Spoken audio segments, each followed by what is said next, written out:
Derler ki bu orman bir zamanlar hayvanların huzur bulduğu, her canlının kendi özünü yaşadığı bir cennetti.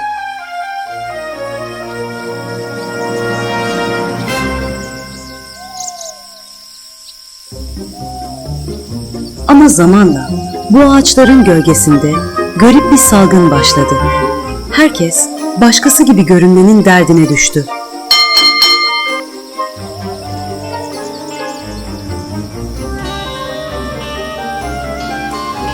Gülümsemek kolaydır ama arkasındaki niyet gerçek olmadıkça o yüz sadece bir maskedir. Selam canım takipçilerim. Bugün size harika bir kitap önereceğim. Perde arkası her zaman başkadır. Vitrinde parlayanlar, gizlide çürüyenlerdir. Biraz dağılmış buralar sanki. Bıktım ulan bu fake hayattan. Kim koydu bu muzları buraya? Sabır da bir yere kadar. Rol yapmaktan yorulan can sonunda kendi zehrini kusar. Bu sağlak rakuna kamerayı tamire götür demedim mi ben? Kendi kendine açılıp duruyor. Çark dönmeye devam etmeli. Gösteri dünyasında ağlamak yasak, gülmek ise bir zorunluluktur. Karga, parıltılı hayatların büyüsüne kapılmıştı. Neden ben de öyle ünlü ve alkışlanan biri olamıyorum diye geçirdi içinden. Ve sonra gözü ormanın tabanındaki o kusursuz asalete kaydı. Doğuştan gelen bir zarafete. O, taklit edilmez bir ışıklığın, çaba harcamadan parlayan, gerçek bir güzelliğin simgesiydi.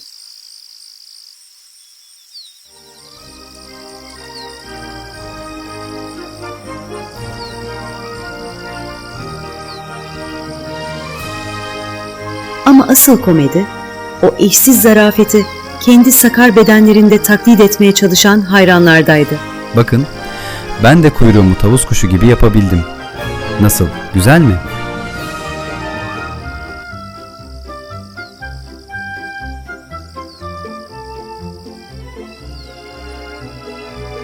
Bu haksızlık ama benim hiç kuyruğum yok ki. Evet ama benim var. Bak nasıl da ihtişamla açtım. Karga ise sadece izledi. İçindeki kıskançlık zehri büyürken kendi sadeliğinden utanır oldu. Tavus kuşlarının göz alıcı dünyası geride kalırken zaman hızla akıp geçti.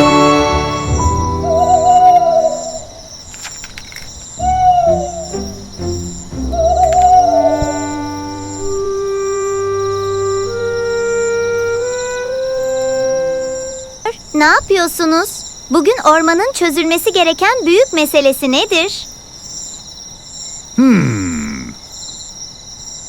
Güvercin aç kalan yavrularına bu cevizi nasıl kırıp yedireceğini bilemedi ve benden yardım istedi. Ben de bu sert kabuğun atomik direncini ve kırılma açısını hesaplıyorum. Peki bu sorunu nasıl çözmek istiyorsunuz? Bu cevizin kalsiyum kabuğunun ekvator çizgisine uygulanacak teğetsel basınç vektörünü hesaplıyorum. Böylece içindeki öze dikey bir kırılma dalgası yaratmadan iki kusursuz yarım küre elde edeceğim. Güvercinin aç yavruları yuvada yiyecek beklerken o cevizi kırmanın geometrik teorileriyle vakit öldürüyordu. Karganın kalbi kırılmıştı. Maymunun şöhreti vardı. Tavus kuşunun büyüleyici güzelliği. Baykuşunsa muazzam ilmi. Peki ya kendisinin nesi vardı? Koca bir hiç. Tam o anda karanlığın içinde parıldayan bir şey gördü. Tavus kuşunun geride bıraktığı görkemli tüyler. İşte aradığı fırsat ayağına gelmişti. Şimdi deneyin ikinci evresini. Profesör, bunu mu istiyordunuz? İlmin kibrini darmadağın etmişti. Ama karga bunu göremedi. Karga etrafı gizlice süzdü. O ödünç ihtişamı toplamak için karanlığa gömüldü. Onlar tavus kuşu tüyü mü? Evet, ben de onlar gibi olmak istiyorum. Bu gözlükle profesör gibi oldum değil mi? Kendi kendin olman daha iyi değil mi? Neden maymun gibi ünlü ya da tavus kuşu gibi güzel olmayayım? Neden bülbül gibi sesim olmasın? Hayır, Ben gelişmek için çabalamalıyım. Senin kendi güzel yeteneklerin var. Sen hepimizden daha uzun yaşarsın. Çok zekisin ve ben sana söylemiştim. 2 tüy ve kırık bir gözlükle başkası olunmaz.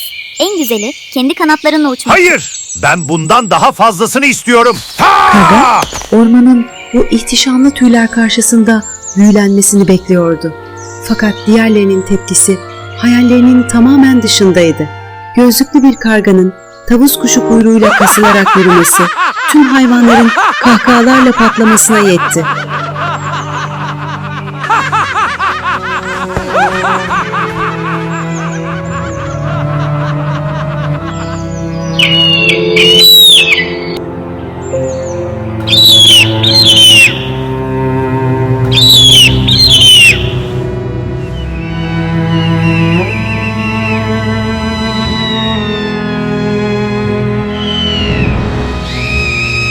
Keşke ben de onun kadar yükseklerde süzülebilseydim.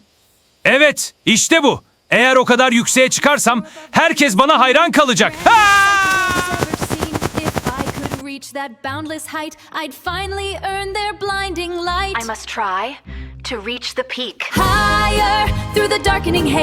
Herkes bana baksın!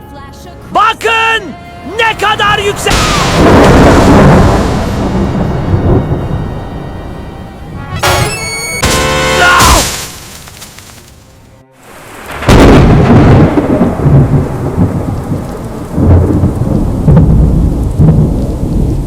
Tavus kuşunun gururunu kaybetti, kartalın göklerine de hükmedemedi. Ama bu batan güneşin sessizliğinde her şeyden daha büyük bir şey buldu. Kendi özünü.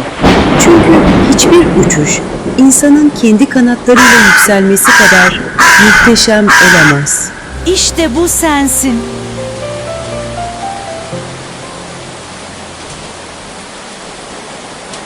Kadim masallar asla ölmez. Yalnızca bir çağdan diğerine yolculuk eder. Ezop'un kargası, yüzyıllar süren uçuşunun ardından bugün bizim dünyamıza kondu ve hepimizin bir rol oynadığı bu tiyatronun anlatıcısı oldu. Bu film, Ezop'un klasik Karga ve Kuşlar masalının serbest ve modern bir yeniden yorumudur. Kendimiz olmaktan uzaklaşıp başkalarının rollerini oynamaya alıştığımız bir çağda, İnsanın özünü yeniden hatırlama çabasıdır.